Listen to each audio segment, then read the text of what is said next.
platform that invests in BIPOC community and culture. We believe in a world where diversity is a source of strength, awareness normalizes challenging the status quo, wellness is a collective journey, and action means equitable investment of time and resources to historically underrepresented populations.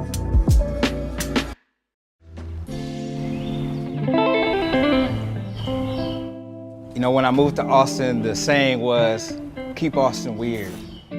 But there's nothing weird about displacing an entire community of people. My dad's born in 1959. He was in the house since he was 4 years old.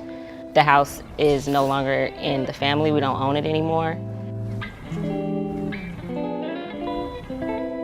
I've seen a lot of our historical landmarks and our Black history here in the city be altered. St. John's was a predominantly Black community at one point. It's a really scary thing, you know, because for a person who is born and raised here, it kind of lives like you're being stripped of who you are. They were already starting to plan to tear down even like the hospital I was born in. You know, this isn't the same city that we moved to 14 years ago. It's really taken a toll on a lot of folks here in town. As much as this city is super welcoming, I do think that there's just a lot of people that go under the radar and like their needs go under the radar or they can't find the space. And I think that DAWA works really hard to create that space for that group of people. The acronym is Diversity, Awareness, and Wellness in Action. I chose DAWA to have that foundation of healing from the very inception of it. It's like a prayer.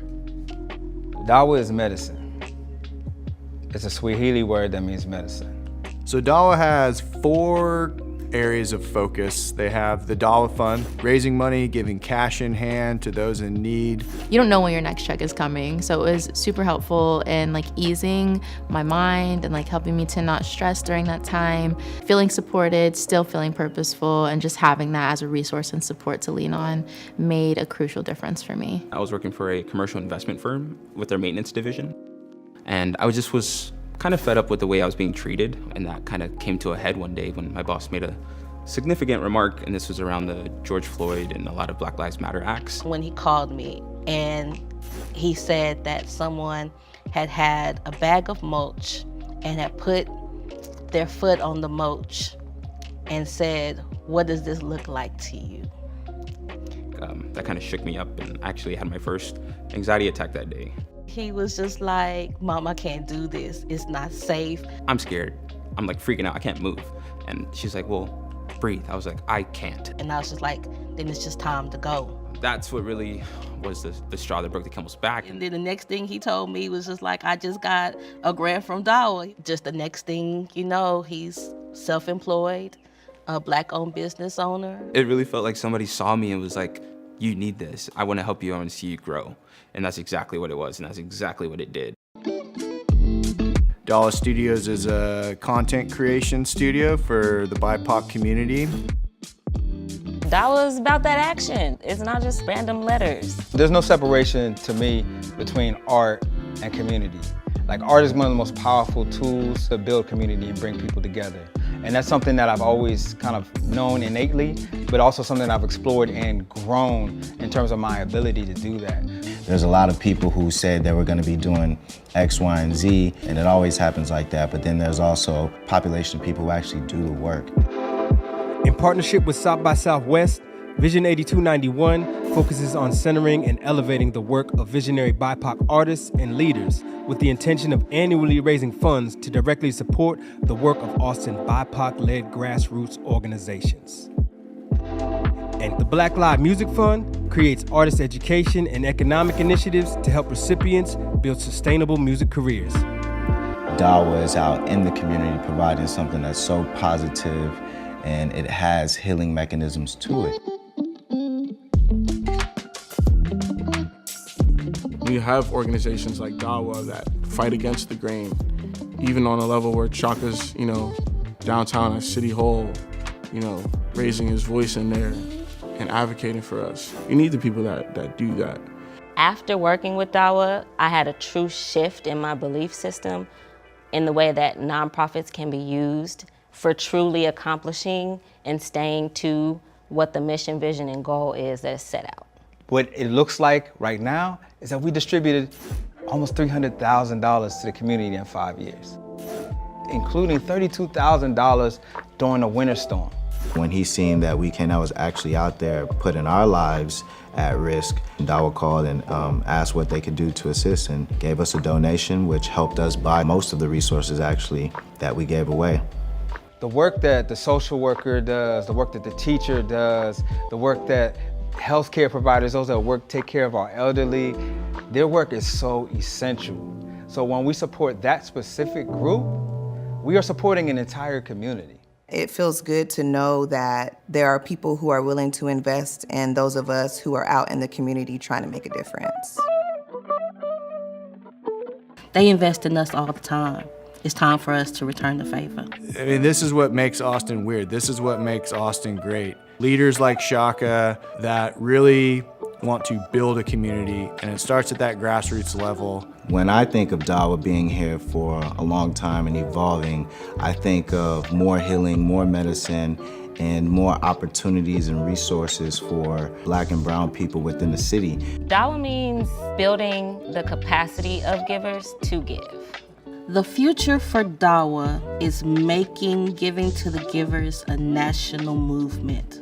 I've put my time, my sweat, my energy into this place that I love, and I have to make sure that myself as a giver, the generations that come underneath me know that they have a place here. So if you are someone that has been moved by a teacher, if you are someone that's been moved by works of art that you see, if you're somebody that's moved by live music and things of that nature, it's gonna go away if you don't invest in it. And so when you invest in someone like me and you invest in DAWA, you are empowering thousands and thousands of people to be whole, to be themselves, to follow their passion as educators, to follow their passion as caretakers. When you invest in DAWA, you're investing in them, in that community, in their work.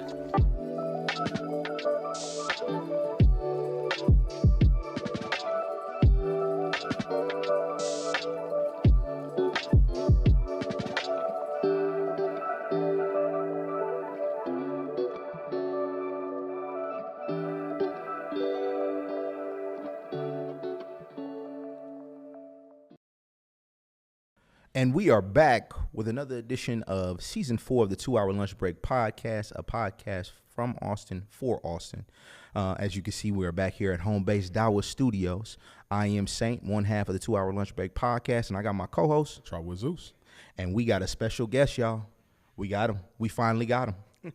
He's the treasurer and parliamentarian of 100 Black Men of Austin, an active member of Mos Cultura, a U.S. Army veteran and supporter of several other entities, Black-oriented and non-profit initiatives here in Austin, Texas. We've got Marvis, the middleman Dixon, in the building. How you doing, boss? Hey, what's up, man? Good. How are y'all? Doing well. Doing good, man. We appreciate you, pulling up on us out of your busy schedule. I know we had to make some things long time. Hey, I think y'all are busier than me. Right? Yeah, man. We have to do some things to make this happen, man. So let's start off, man. Let's dig into your background a little bit, right? So I know you're a big hitter in the Austin brewing scene, right? So yeah. Tell us a little bit about why brewing, what led you to even get into that industry? Man, I really can't tell you how.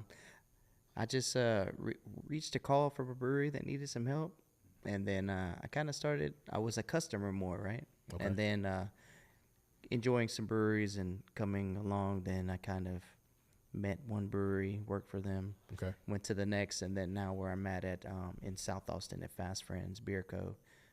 So where I landed as one of the leads in the leadership, running front of the house with them. Gotcha. Awesome. So let me ask an off-tier question then. Okay. What's your favorite beer? I'm an IPA drinker. Okay. But I'm learning to like the lighter beers now. Why? What happened? I guess because I got introduced to them more where I work now. So it's the brewers are really good with those styles. I mean, they're good with all the styles, but like the consistency they have with these lagers and pilsners, I've just been more leaning towards that first, and IPAs are kind of heavy sometimes. I gotcha. So I know It's my understanding, right, that you're not from Austin, No. right? What brought you here? Of all The places? Army, man. I was from Fort Bragg, North Carolina, born and raised. Okay. So, Army brat turned Army veteran. Had like 2 deployments to Iraq, and then my last deployment was through Fort Hood, which now is Fort Caballas, whatever it is. Is it Cavazos? Cavazos. Yeah, something like that. Excuse me for the people out there. Yeah. Fort Cavazos. Yeah. And then I got out after that. So then I decided to move to Austin. I didn't want to stay in Killeen, man. I get that. I get that. So, how did some of your passions on social justice align with your involvement in the brewing industry? It started with a brewery in San Antonio, Weathered Souls Brewing. My bro Marcus, Baskerville. Shout out to Marcus that started the Black is Beautiful initiative. So pretty much after George Floyd got murdered, he came up with this initiative to amplify what was going on, and he's been very successful with that initiative. So I was the front runner here in Austin with helping him promote that here in Austin. So I had like a big flag, this is Black is Beautiful, and I would go to all the brewery releases and kind of try to get them to brew the beer. And what's really unique about it is that 100% of the proceeds went to any nonprofit dealing with social injustice. So I know some donations went to Austin Justice Coalition, some donations Austin Urban League, DAWA. There's so many more. There's an abundance of them, right? Right. But that was the initiative and the goal for that, and he's on like volume 2 now of that. Dope. It was a stout originally. Now it's an IPA, hazy IPA actually. Nice. Gotcha. So I know, doing some research right before we got started. I know building bridges seems to be like a major part of of the work that you do, right? So tell us a little bit about like how you leverage some of the relationships that you've built over time in the industry to impact the industry, for Black people in the community. I think it's just being yourself and being genuine. I'm in that BIPOC community too. I'm Afro-Latino, so my mom's Panamanian, my dad's Black. Okay. And so a lot of times when I'm talking to a lot of people about doing collaborations and stuff, I just talk about like how we need to all be together, because my parents never taught me color. It was more or less like being good to people and taking in the good from other people genuinely. So I just try my best to think about, some things my dad say, like, the color of your skin might matter later. And, then joining the Army always seemed was like green, But then also, looking back, it still was that, mentality of separation of different races, So I just try my best to be front and forward of myself and give the people, my attention that really want to collaborate or want to sponsor something or support something. And if they don't fit, they don't fit. Or I'll find them somewhere else that they can fit. Gotcha. He's the middleman for right, sure. Yeah. I love it. So you talked about the collaboration with Black is Beautiful. Yeah. I want to hear a success story about that. Tell me a collaboration, whether it be Black is Beautiful, Building Bridges, so on and so forth, that you've personally encountered that you were like, hey, this was a complete success in my eyes. I mean, I always will say the Black is Beautiful initiative was a complete success. Even that's what got me to do and amplify the work that I've been doing in the community. But I think the successfulness is the relationships that I've built with everybody that I've collabed with. I've done the Black is Beautiful collaboration, but also I've done my collaboration with Shannon Harris, the brew brother that's here in Austin, that's with Urban Jungle Brewing, which hopes to be real soon the first only Black-owned brewery in Austin. So we've been successful with that certain collaboration because it's supporting the BIPOC community, it's introducing people into craft beer. And so every one of those collabs we've sold out every time we released it. Or it's been a beer that people are like, you need to bring this back. So for me, Black is Beautiful will always be number one, and then getting an award for, being an ambassador of craft in the brewing industry is great. But more or less just the success stories of helping others, I think, is the biggest thing. A lot of people I feel don't take the time to like really realize the work that you do. So I kind of sit back, you know, like the accolades are cool, right? But can't take them with you when you ain't here. Right. So that's my biggest thing is just success of seeing other people happy is the goal, honestly, and that's what makes me happy and to see. That's what's up. Gotcha. So let's take a step back a little bit, right? So I know you were just talking about it a second ago. I know you got the 2022 Ambassador of Craft Award, right, for your involvement with the Black is Beautiful campaign, right? So if you can, tell us a little bit about like how winning that award, like what was that experience like, and how was that impacted your work going forward? Well, it was very humbling.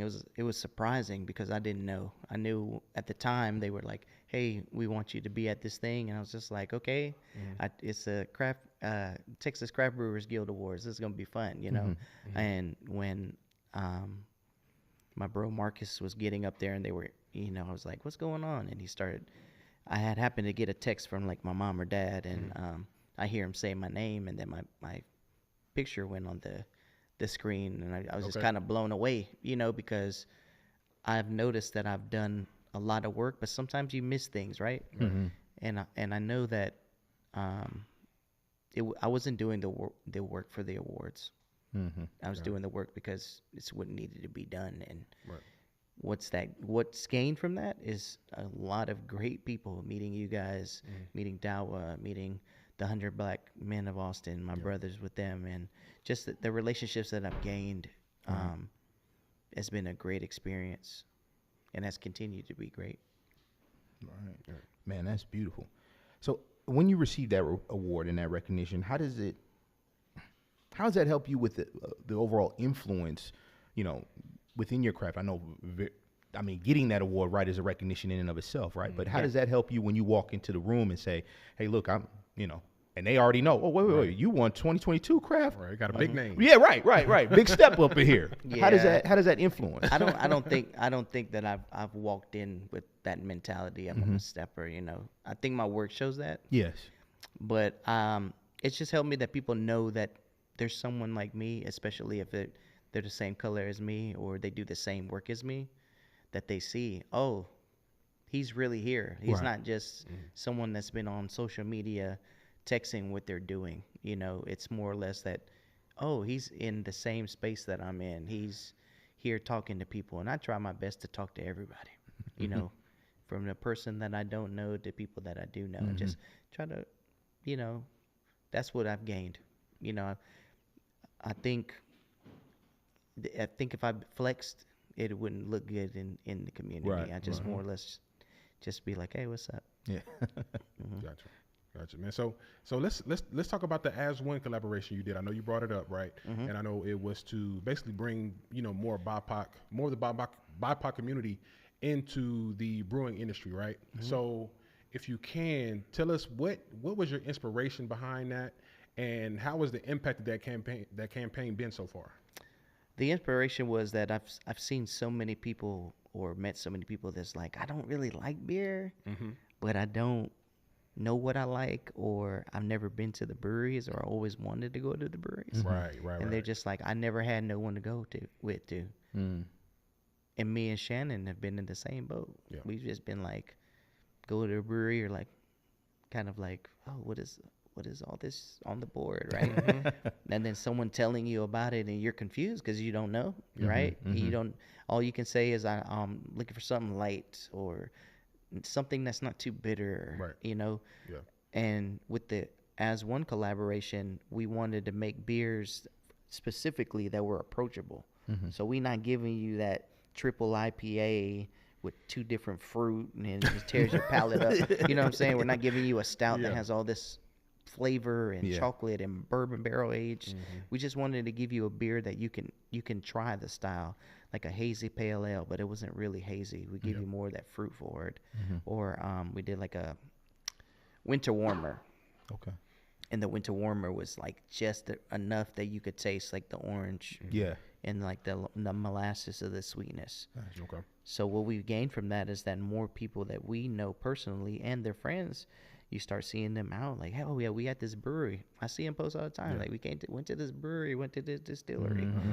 You know, because our spaces need more of that in the beer industry in Austin. We need more people, you know, that BIPOC community in the spaces. You know what I mean? Yeah, gotcha. That leads me to a question, because I know you just said you and Shannon as well have kind of been into a brewery and been like, I don't know what to pick. Like, I don't know what to do. This is what I like. Yeah. I think, right? This is, because I know tasting beers myself, I'm like, you know, this Brother Thelonious is a little strong, but I like it because it's 13%. Or this Jellyfish is like real smooth because I'm at the Domain and I don't want to, you know, be falling over myself in the next 30 minutes. Yeah. So what would you as a beer connoisseur say? You know, I'm fresh into the game. I don't know anything about beer, but I want to try it. Yeah. What would be the kind of pillars or things that you would tell them? Hey, look for this, check out for this, watch out for that. What would be something that you would tell? It's always good to ask questions, because you know that the person that's serving you the beer, they know the beer. Yeah. So I would just say, for me personally, just start off light. You start off light, then you might say, you have anything with a little bit more flavor? Okay. The flavor might be good, but you might be like, this is a little too bitter. Yeah. You know what I mean? Do you have something else? And I would just say, just stay light, because the more you go on alcohol percentage, you're gonna feel it. Yeah, right. You might not like that sip of that stout that's like 10, 12%, and it might turn you away from beer immediately. I wouldn't start with them high alcohol. I would start with them low alcohols. Kind of build yourself up. Right. Because a couple of those Jellyfishes after a while. Oh, you know, yeah. No, you're right. You know what I'm Yeah, saying? you're right. Right. You know what I'm saying? Or any stout over 10%. Yeah. It's gonna be hitting. You know, so just ask questions. You know, that's what at Fast Friends, that's a lot of people come up with the same questions you ask. What do you have that's like this? Not like that, but we have this that's, you know, real light, and this one has a little bit of flavor, little honey notes. Okay. And usually within like the first 2 or 3, they're locked in. Yeah, right. And then they might dabble in the other stuff. Yeah. Or they'll stay where they're at. Gotcha. So man, let's take a sidestep a little bit, right? So I know you had mentioned previously that you actually had a beer named after you, right? So congrats on that, right? Thanks, so I think it's, if I remember correctly, it's a collaboration that you did with like Hodge Brewery, right? Hedgehog. I'm sorry. Yeah. Hedgehog Brewing. So talk a little bit about like the inspiration behind them naming that, you know, that specific beer after you, and you know what that means to you as a, you know, like a heavy hitter in the industry to have that type of recognition. Yeah, like first of all, shout out to Hedgehog Brewing. They closed down. And but Jonathan is at another brewery. Okay. So that's good. So shout out to Jonathan. So that came along with, there were times where I was kind of like not in the right headspace, super busy, you know. I lived up north, and I was like, man, sometimes I just want to go get a beer, man. Like, where can I go? That's not too far.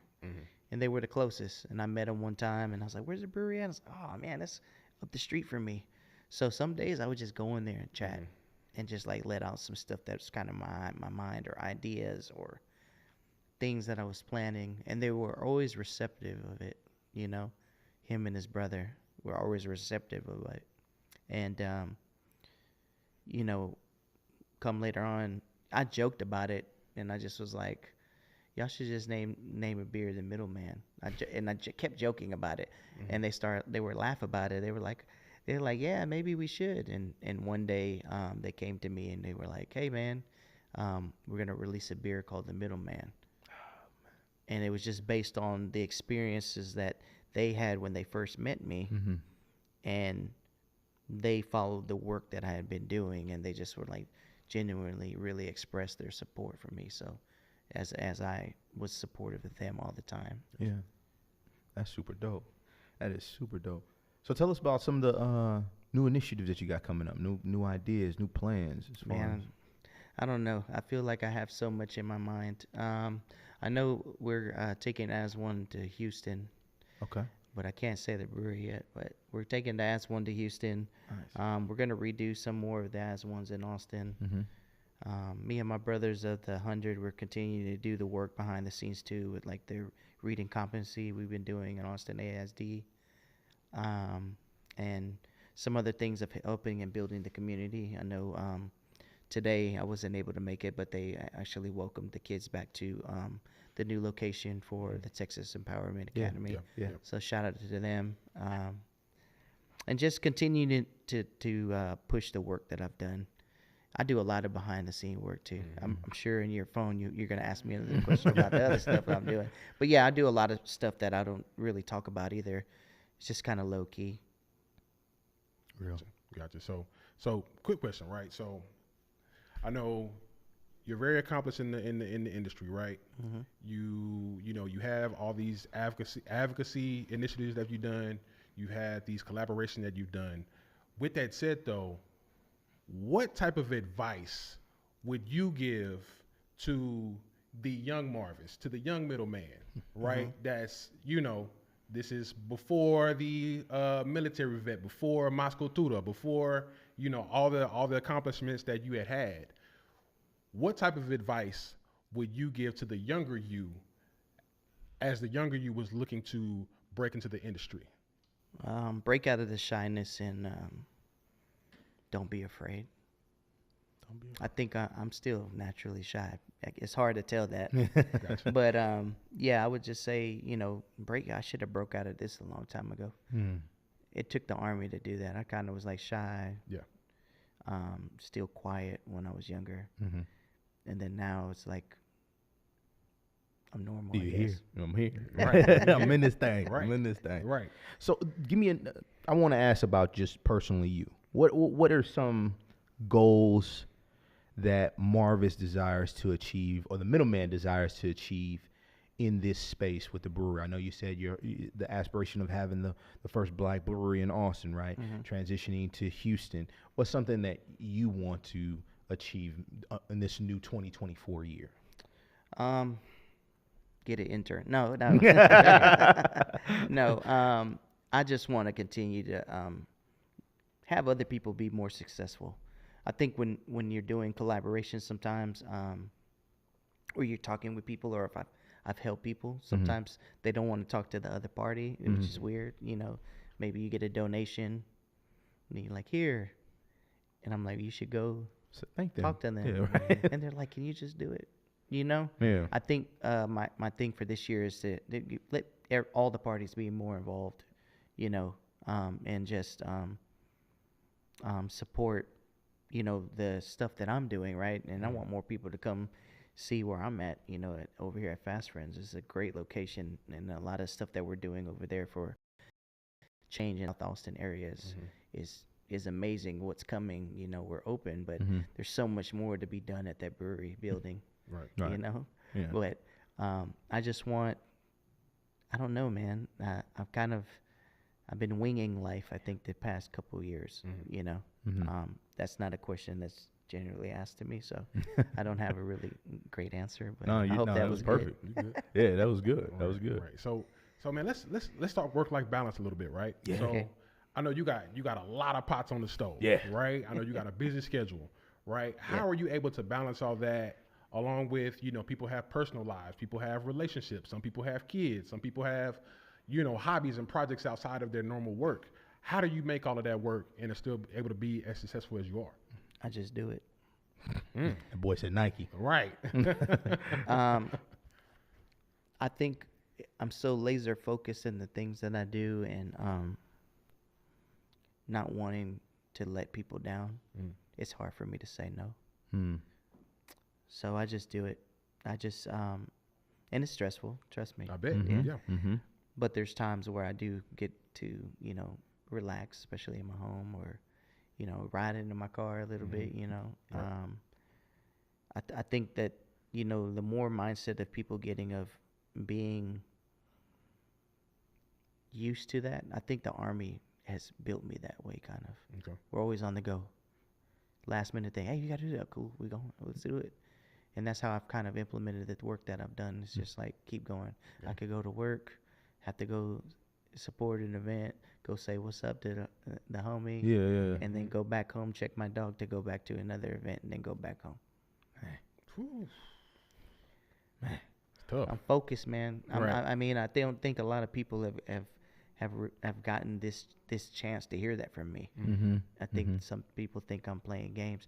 It's not that I'm playing games. It's just that I know what I offer. I know what I bring to the table. Right. Yep. I'm very trustworthy. I'm very much, if I tell you I'm gonna do something, unless I'm like sick or something, I'm gonna be there. Knock it out, yeah. Even if it's for 5-10 minutes, I'm gonna be there. Shit. No, I feel you. I feel you on that. But where did the nickname Middleman come from? Why do you ask that? Because I'm so curious. Because people, how people give, people dub nicknames, right? You don't never like, oh, I'm gonna call myself this, Right. Yeah. Right. Yeah. Right. Like Zeus's nickname, how he got it was very, very interesting. Myself too. Well, my middle name, my full last name is Saint Julian, so they just cut it in Saint. So Yeah. how'd you get your nickname? Just by being the connector. And I know some people say the middleman's bad, but I'm actually a good middleman. I've just was the connector. I've always been the connector. Even I got named that when the Black is Beautiful initiative started. So I kind of was like, Marvis. And I was like, okay, yeah, that's cool. And then I was just like, I'm kind of like the middleman. And then my bro was like, there it is, Marvis the middleman. There it is. And ran with it. Yeah. So I think, I don't know what else I would have been called. So yeah, that's not a great story, but I've just been the connector of things. I think that's what really matters. No, I get it, because the connector doesn't sound like it doesn't hit. Right. Yeah, it doesn't. Yeah. Marvis the connector. Yeah, right. Right. We don't like that one. So you got a superhero there. Yeah. They do, right? Yeah. Man, so let's do a change of pace, right? So let's go ahead and let's hit our this or that segment, right? So we're gonna hit you with a few this or that questions, a few rapid fire, and see what your responses are. This sound like a job interview. Right. Hey. Put on your suit and tie. Yeah, put your suit and tie. All right, let's go. So you got it? Yeah. So hops or malt? Hops. Okay. Let's go craft beer or cider. Craft beer. Okay. Collaboration brews or solo projects?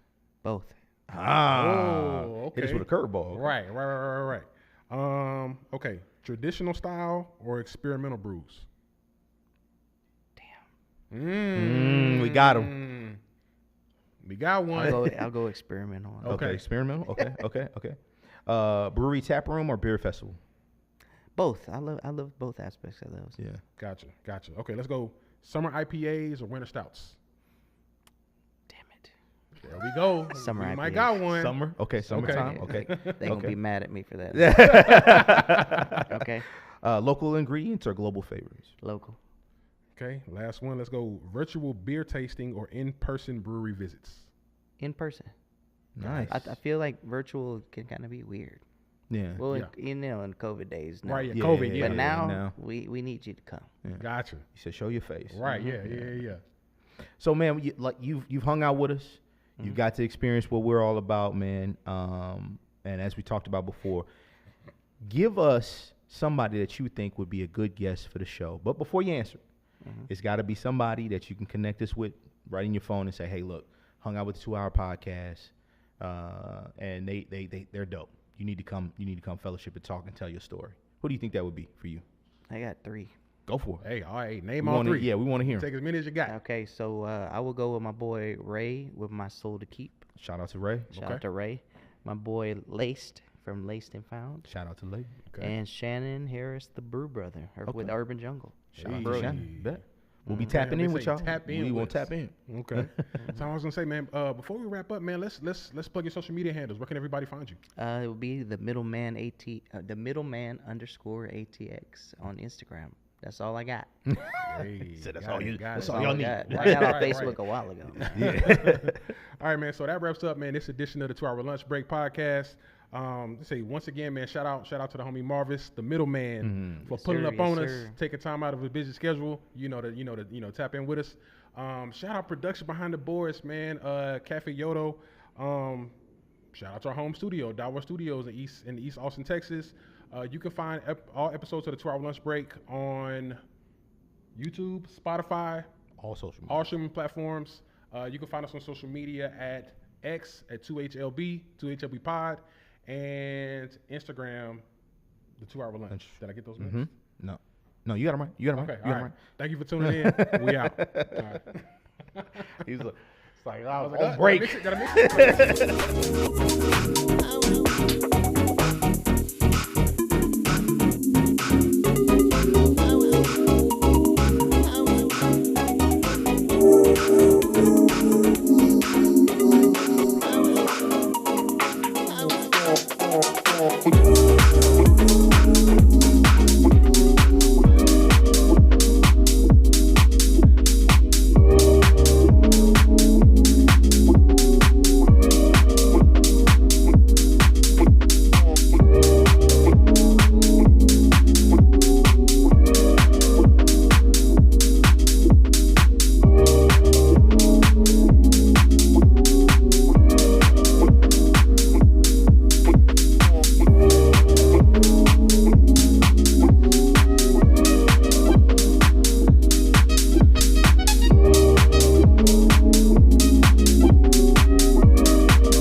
Hi, I'm Elisa. I'm Ben. And this is E for You. Today's podcast episode is about what? What is it about, Ben? We're going to talk about art. Little art episode. I don't know if y'all remember, but in season 1 we did art as well. You remember, Ben? Yeah, I do remember that. We did a little art and identity and stuff. I know. So. We talked about art too. But we're not as sophisticated as this next guest. This next guest is like a full-blown artist. Would you like to introduce yourself? Like, go ahead. Hello, my name is Vini. My business is Vini's Art Studio. Thanks for having me here today. Yeah, we're so happy. Yeah, it's been a long time coming, y'all. Y'all are here with our friend V, Vini, Yeah, I'm a big fan. I have my little Abodo sticker. Oh, yeah. It was great. Thank you for showing up to that FYP Day Market. It was so fun. I was like really touched when I saw y'all. I was like, oh my gosh, they actually came. I still have that little, when you tell people to come and they actually come, I'm like, okay, we're friends. Yes. Instant connection right there. I still have that little booklet that you signed with your lips on it, like on the Oh, cover. I see that around town, and I'm like, I know her. You know her. She's famous. Yes. Oh my gosh, yeah. And I still have that. What is that thing I bought from you? That cool like little postcard looking thing. Yeah, you Really bought cool like design. it was like a 3D model of like a kitchen with like the spoon and the Yeah. forks. Yeah. It was cool. I have that hanging on my wall actually. So That's so sweet. definitely check out. Every day thinking about V, just V's. Everywhere you look, V is there. Like, I'm around. Exactly. She's out there. And we like to start every episode off with yuppers, like a little thing of the week, the month, the year. What is yours? Mine. Okay, so I got this last spot at this class at Laguna Gloria, or the Contemporary. It's for a mural class, and I got the last spot. So I'll be in a mural class in like March, April. It'll be fun. Okay. We're gonna see your murals around town. We'll be like, we know her. Exactly. What about you? What's your yuppers, Ben? Mine would probably be. That's a great question. I don't know mine I either. just had a really good quesadilla from Denala. I don't think I've mentioned them yet on here, so. I think I mentioned Denali before, Okay. but you well, go I ahead. haven't, so it's okay if I do it. Yeah, I think that would probably be it. That's all I can think of right now. Okay. My uppers would probably be maybe it's not as cool as y'all's, but I'm getting my earring collection up, I don't know if y'all noticed watching your videos, but I have a lot of earrings and it's starting to become a collection, like more than 30. That's cool. So it's a lot. But maybe you need to make earrings, and I should start wearing your earrings. I'll go around town like. That's a whole new skill I gotta learn then. Well, if you do know that skill, I will wear those. You can experiment. She'll wear. Build another income stream from earrings. Yeah, like, aren't you a YouTuber now? Like. Yeah, a little bit. Exactly. Okay, Exactly. cool, You can start trying those out on your YouTube channel. That'd be kind of cool. Maybe like live stream, like the making, like the process. That'd be something cool. We're giving you the Yeah, new that'd little be ideas. fun. We take 20% royalty. Oh, okay. He's like trying to be your manager and everything. The studio manager. I love earrings too, though. Have that in common. No? Love earrings. Yeah. A collector. She gets it. She gets it, Ben. I When might are as you well get gonna my your ears pierced. I might as well. I You don't should. know. Whole cartilage, Yeah. whole industrial Drop a and comment if I everything. should get my ears pierced. Yes, We're gonna do drop that it. live Like a stream, y'all. live Q&A. When we hit 2,000 followers. Yeah, do a poll. Be like, look, if we hit 1,000 subscribers, I'll pierce my ears And nose. and nose and Throwing, lips. peer I'm just pressure. like, yeah. But yeah, we're gonna get started in questions. Ben's gonna, ask you the questions that all your fans want to know. Okay, I'm a little nervous. So first, let's just tell us about Vini's Art Studio. Like, when did you establish it? What kind of like work do you do? All that kind of stuff. Sure, yeah. So last year I started getting more involved in the local art community. I did a solo exhibit. It was my first one at the Asian American Resource Center. And then I did another solo exhibit at Book People. And then through there, people were finding me and like trying to buy more prints and stuff. And so I thought I should really make this like a legit business instead of just like, selling prints and not really like keeping track of like how much time I'm putting in and like how much I'm earning from this. So last, October, I wanted to make my business official and start vending, and so I applied for my Texas sales tax use permit, and with that I can, you know, like charge taxes for like purchases. Then I have to report my income quarterly. So like 4 times a year I have to. I just reported my income like January 22, so did my first report, and then along with that I did my DBA, which is like doing business as, and automatically when you sign up for your business, it makes your business name your first and last name. I didn't want my business to be like my name, so I just made it Vini's Art Studio. And it took me like, I don't know, maybe like a week or 2 weeks to get all of that sorted out. I went to the USPS. I had like a notary look at my stuff and sign it. It sounds very boring, but it's what you got to do to make your business legit. Yeah, so there's that. And then I actually am doing commercial illustration and public art.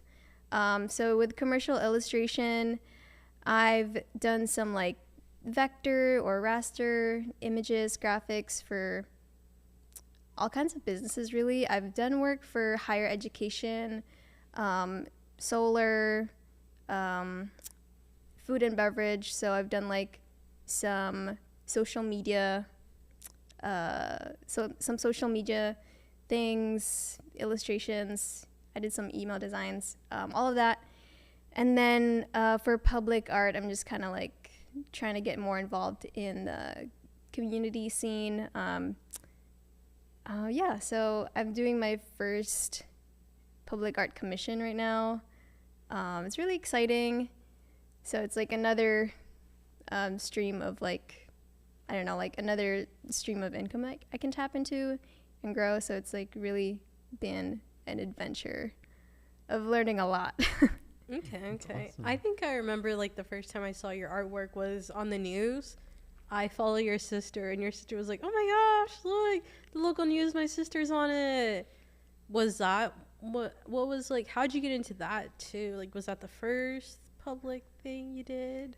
So that doesn't count. It was actually, that's the solo exhibit I talked about. So last year, April through June, I did a solo exhibit at the AARC. It's also like a government building.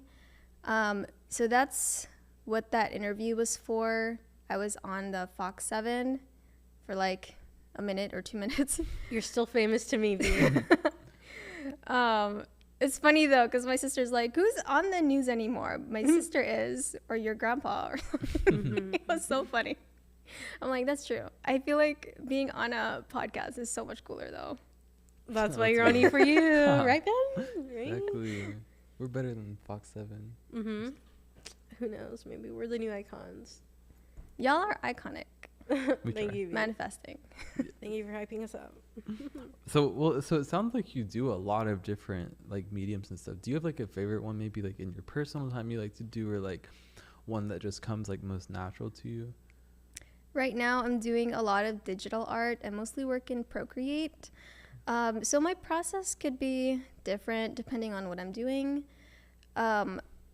I am mostly sketchbooking on Procreate, or making vision boards on there, making mood boards for my next painting or my next illustration.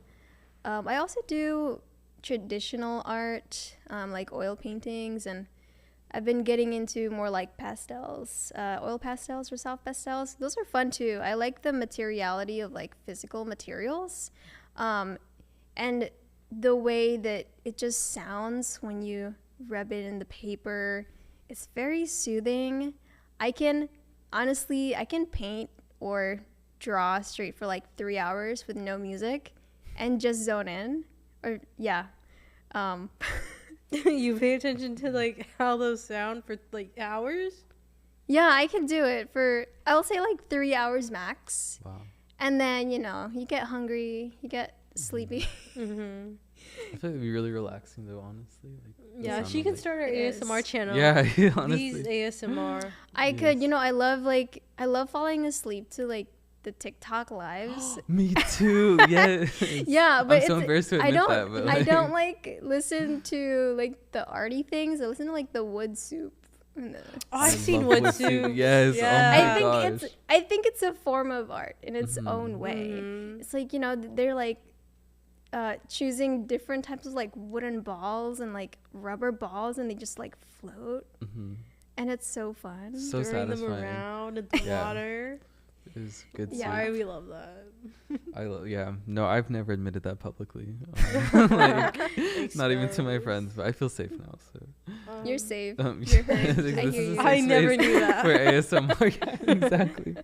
I like watching like ASMR, like the people eat. Oh, like I can't do that. I get too hungry.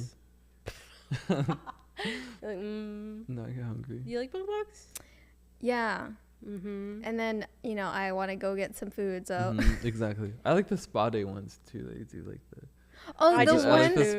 is it the one where they like pretend they're combing your hair? Yes, and they like pretend like pamper your face and like we're weird. I like watching those, but with animals. Like they'll do like little cat ones. Oh, and there's like a puppy one that they do, and it, like yeah, the animals so adorable. Dude, we need to find an ASM artist like to have on the podcast. Do you know? Do you know? No, this is about V. No, that goes great into the next question. Is actually, how do you connect with like local artists, like the local art community?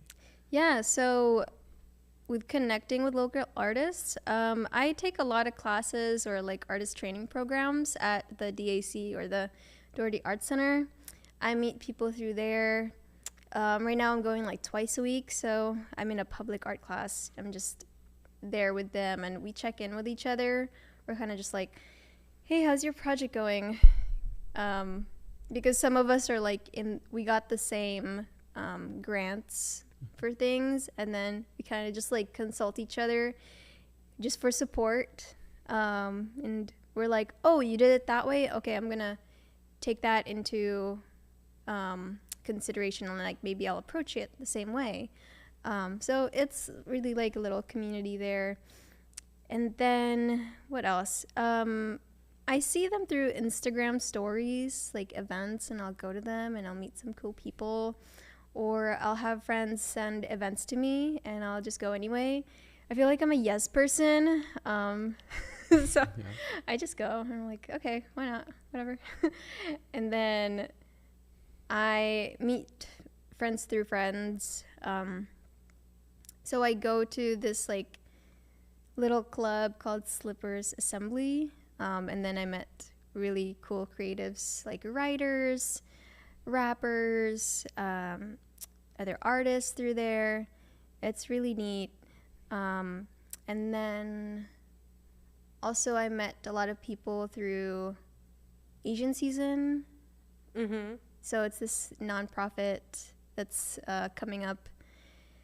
And yeah, it's like a collective of really talented people who bake, who make like crafts and murals and paintings and all that. So meeting friends through friends, I think, is the most effective way for me. But when I go to those events I see on Instagram, it's like, it's not, like, I can't really predict what's gonna happen. And I think that's really fun. So I just show up there with an open mind and be like, I don't know what's gonna happen. I might meet someone really cool. I might meet my next bestie. Who knows? Yeah. And sometimes like I'm exhausted. I'm like so tired because like I need a lot of time to recharge my social battery from like all of those events, because I'm really not good with names. And I go to those events and I'm like, hi, my name is this. And then you meet like 20 people. How are you supposed to remember 20 names? See, that's the trick. You're supposed to be like, hard. hey, how's it going? Long time no see. Hey, girl. Hey, boy. Yeah. That's yeah, the trick, I do that. I do that Yeah. too. It's like worse when they like remember your name or like Oh, something specific no. about you, and they're like, oh, I remember you said you like this. You're like, you go to this. And I'm like, Yeah, and I remember exactly like who We you know are. what you're like, talking about. Yeah. So yeah, I'm a little embarrassed when I'm like, Yeah, you just gotta keep like a happy face, like they can't tell, and it's like, so it sounds like you have Beanie's art studio up and running and stuff. Like, where do you see it headed now? Like, you know, what direction do you see? So right now, I see myself being consistent and staying true to myself. I make a lot of artwork that is inspired by my Filipino heritage, and I'm very proud of that, and I want to keep continuing to do that. And I think I'm just going to continue building my multiple like income streams, and I'm learning as I keep moving forward that this is really the way it is. Like, if you're an artist, you have to have like multiple streams of income in order to, you know, pay rent, do the things you love to do. I'm looking more into art licensing, building a collection of things. I would love to, you know, see my art on products, on like physical products. That would be fun. And then also just building like my online store, and then building up my online presence like through video format, because that's just the way where it's heading, you know. And then, yeah, I just want to share my resources too, and like just pay it forward. So, you know, like right now on my website, I actually have like a community page where I made a list of the open calls that I've applied to and I've gotten. And I want people to find that and be like, oh, if she could do it, I could do it, you know. Yeah, and that goes right into, you know, our last bit. Where can the people find you and watch what you're doing and you're going to be doing? Sure. So my Instagram is vny.artstudio, and then my YouTube channel is also vny.artstudio. Yeah, you can find me through there. Yeah, and where can people find us, Ben? You can find us on Instagram, Facebook, YouTube, Spotify, and LinkedIn at E4Youth. And that's it. Yeah, and that's going to be all from E. For you. We're going to do that again. So, okay, we forgot to tell you. Yeah, She'll what's up? say E, I say for, and then you'll look at that camera and say you. Okay. We forgot to say that part. Got it. From the forgot about top. She's drunk. I'm literally not. And that's all from E. For You. Why are you dapping me up? I don't know, I got nervous. Were you nervous? No. Okay, and now we have some social media questions. Just go into it. Yeah. Okay. The first one is. Oh yeah, you'll look at that one. Okay. Are there any upcoming markets or events that we can find you at? Yes, on March 7, I will be at Delilah's Front Porch. I'll be vending art prints. With BPM, it's not like an unofficial South by Southwest showcase of art and music. And then, and then I'll be vending at Asian Season Festival.